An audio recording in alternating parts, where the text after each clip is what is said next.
What is the cheapest car insurance possible in the US? Ah, the eternal quest for the cheapest car insurance. It's like the modern-day Holy Grail. I get it. We're all trying to save a buck where we can.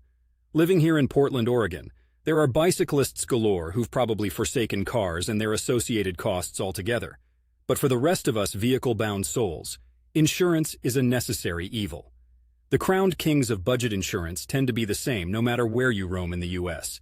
You've probably seen a zillion ads for companies like Geico and Progressive. They claim to save you hundreds, and depending on your circumstances, they might not be blowing smoke. But let's talk about the bottom of the barrel, the absolute rock-bottom cheapest. These are typically your state minimum liability-only policies. They're the ones that make you legal to drive, and essentially, that's about it. Companies like the General or any local bare-bones insurance outfit might offer these. However, we need to discuss coverage. Terrible coverage is a pretty fitting description.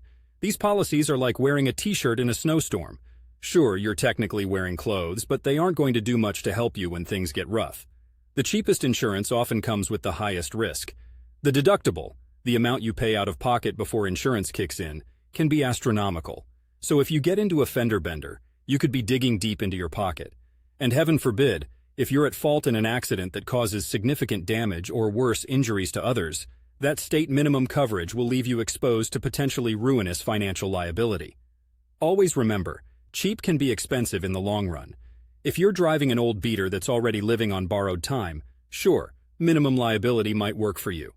But if you have assets or a car worth protecting, or you just want peace of mind, you're going to need to pony up a bit more cash. It's always best to shop around. Websites like Compare.com can let you see side-by-side comparisons. Remember, no insurance company is giving away coverage out of the kindness of their hearts. They are all taking bets on risk. Finally, those companies. Madison Avenue thinks they're hilarious with their mascots and jingles. But it's the fine print in that policy that's going to determine how well you sleep at night after an accident. Whether you're in Portland dealing with rain-slicked roads or cruising under the big skies in Montana, decent coverage is your financial safety net. So find the best balance between cost and coverage that makes sense for your situation. And as always, drive safe out there. Those bicyclists aren't going to watch out for themselves.